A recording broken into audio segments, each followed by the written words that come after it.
The movie begins with Jake, a young man who has just hit the canvas in an amateur boxing match. Ignoring his trainer, Jake gets up to return the favor to his opponent, but the latter strolls around the ring as if nothing happened and lands several punches. His arrogance costs him dearly because our protagonist manages to knock him out with a brutal combo. Among the spectators, there is a man who does not seem interested in betting, and once Jake's fight is over, that man is revealed to be Burton, a Corvette captain from the Naval Academy in Annapolis. He informs Jake that they have decided to approve his application, despite the fact he will occupy the spot of some students who dropped out, meaning he will be behind the others. Jake accepts the challenge with a lot of pride, as only God knows how many times he was turned down in the past. That night, his rival in the match, AJ, who turns out to be his childhood best friend, invites him to a bar to celebrate his acceptance into the academy. After having a few drinks with his friends, Jake gets ready to return home. Even though AJ points out Allie, a prostitute they hired to give him a fitting send-off. Feeling very unsure, Jake tries to flirt with her, but, surprise, she's not a prostitute at all. Nevertheless, Jake manages to keep the conversation going until his friends get into a fight. Once he calms things down, he notices that Allie has left. The following day, Jake is questioned by his father, Bill, who doesn't believe he will do well in the Navy because he has never followed orders. However, seeing his son's enthusiasm, Bill decides to drive him to the Naval Academy to say goodbye, although Jake barely speaks to him. As a first impression of the academy, the protagonist is stripped of all his belongings except for his toothbrush. Wearing the uniform, he reports to the main formation, where the superintendent welcomes the recruits and promises them the training will be tough because not everyone can become a naval officer. During his first session, Jake discovers that one of his instructors is none other than Allie, a second-class midshipman who forces him to do push-ups as payback for their earlier misunderstanding. After that, the cadets meet Lieutenant Cole, who, without explanation, orders one recruit to get into a bag. From the outside, it looks like a body bag and is a warning of what they could become if they make mistakes once they are officers. That is Cole's kind of training. He then asks anyone who feels unprepared to complete this course to raise their hand. Since no one does, the lieutenant sends them to an obstacle course to test their agility and speed. Jake excels above the rest alongside Lou, an Asian cadet, and Estrada, who is of Mexican descent. Eventually, they all reach the finish line, except for Nance, an overweight cadet who can't overcome the obstacles. Because of that, Instructor Whitaker nicknames him Twins, implying he carries the weight of two people. Whitaker also makes it clear that if Nance cannot finish the circuit by the end of the year, he will be expelled. After practice, Jake is assigned to a room together with Nance, Lou, and Estrada, who, unlike him, receive letters from their families. On another day, they are subjected to a group exam in which Jake refuses to accept any help, causing them to run out of time.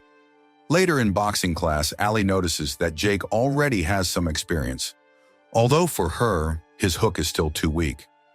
Returning to their room, Jake and his roommates find Nance being humiliated by Whitaker, who has discovered candy among his belongings. The instructor orders them to leave so he can continue the reprimand, but Jake stands his ground like a tree, so he is forced to throw away Nance's snacks himself. At midnight, while most are asleep, Jake finds Nance looking at pictures of his hometown, where they held a parade to celebrate his acceptance into the academy. Under no circumstances can he fail. The next day during lunch, Cole questions Jake's knowledge and seems so sure of the recruits' answers that he wagers his squad mates' meals on them. Unfortunately, Jake ends up getting a question wrong, so the lieutenant makes it clear that he was responsible for his squad losing its meal today. But tomorrow it could be their lives. Estrada is not spared from Whitaker's criticism either, as from the day he arrived, Whitaker told him he had to bathe every day. He wasn't very clean. During an inspection, Estrada assures Whitaker he bathed the previous night, but Lou admits that he is lying. Lou's sense of responsibility is such that he tries to tell Cole the truth when Estrada tries to attack him, though their teammates hold him back. Soon after, they have a boxing class in which Cole asks for a volunteer. Jake quickly steps up to fight, and although the instructor believes he's not ready, Burton allows it. In the first round, Jake goes down to the canvas again and again, trying to protect himself in a corner. However, his opponent breaks through his defense, marking the end of the fight. But Cole provokes Jake as he leaves the ring, so Jake attacks him furiously. As punishment, Jake is forced to march outside in winter, where he sees Estrada being expelled. After a difficult first stage at the academy, the protagonist returns to his hometown for Christmas, welcomed enthusiastically by friends at the shipyard. As for his father, he greets him coldly, informing him that he is 2 weeks behind on rent. Jake thinks about helping him with winnings from a fight, but in the shipyard's lockers, he discovers that his own father has been betting against him on how long he would last at the academy. Bill defends himself by saying he was sure Jake would be kicked out, knowing that Jake had promised his mother he would become a naval officer, yet Bill thinks he doesn't have what it takes. Looking for consolation, Jake heads to the bar, where Allie, appearing friendlier than before, approaches him. But another girl drags Jake off to dance.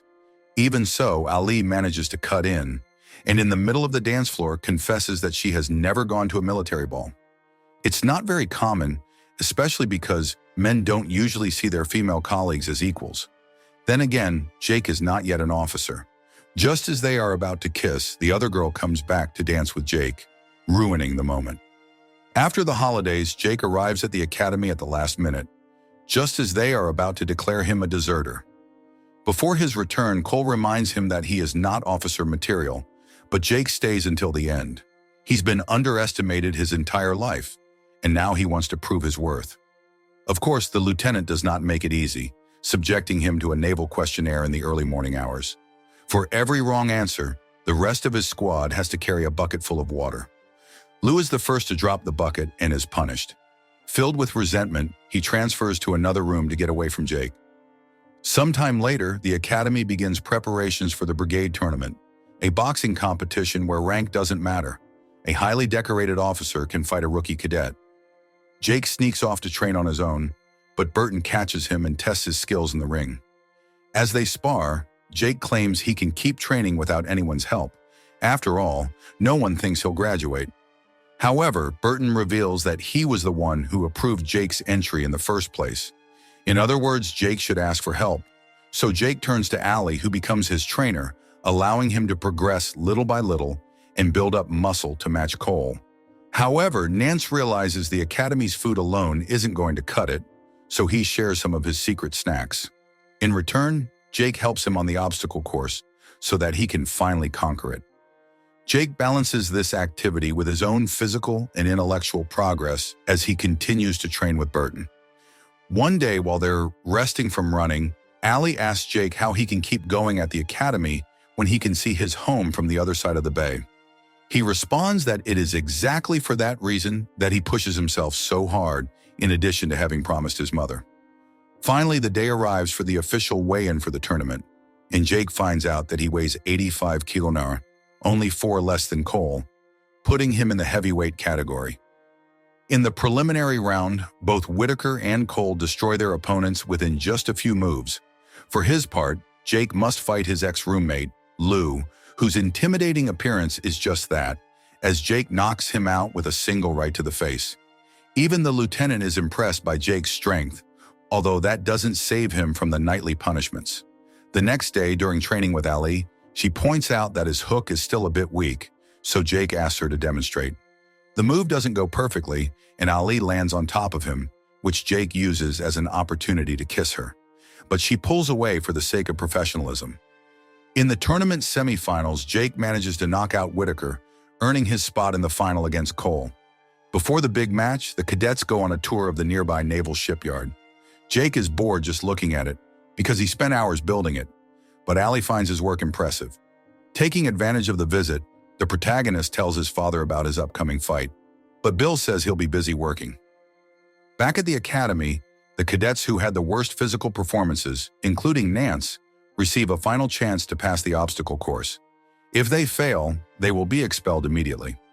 Nance starts off strong and clears every obstacle with Jake's tips until he finally crosses the finish line, triggering everyone's cheers.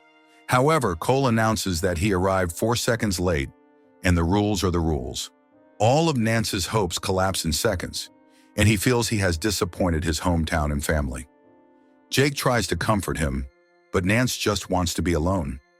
After a training session with Lou, Jake is alarmed by a crowd gathered around his window. Nance has jumped, trying to end his life. Though he survives, Jake charges at Cole, blaming him for everything.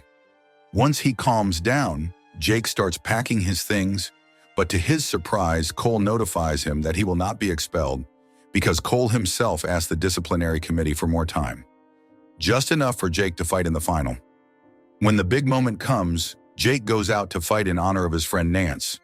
They both receive second chances and can't afford to waste them. In the first round, Cole gives Jake no respite, cornering him with a series of powerful punches. After catching his breath, Jake tries to counterattack, but ends up pummeled in the corner. The second round isn't much different, and the protagonist's frustration leads him to throw a flurry of angry punches. Once again, his emotions get the better of him, and Cole sends him to the canvas effortlessly. As the referee starts counting to 10, Jake sees AJ and his father in the crowd, giving him the strength to stand up. Jake enters the third round with renewed energy, and for the first time, he puts the lieutenant on the ropes, landing solid blows. Cole soon gets back up, but now Jake shows him no mercy. With only seconds left, Jake manages to corner Cole, landing several hits. At the final bell, the judges award victory to Cole. However, it matters little because Jake is the moral victor in everyone's eyes.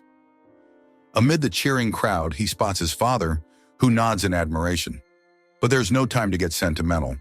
Jake still has to appear before the disciplinary committee. Against all odds, they decide to keep him in the academy, thanks to Cole's recommendation. Due to that unexpected act of goodwill, Jake completes his first year as a cadet. To celebrate, Ollie finally drops the formalities and kisses him. If you want interesting movie recaps, like, share, and subscribe to follow us for more movie recaps.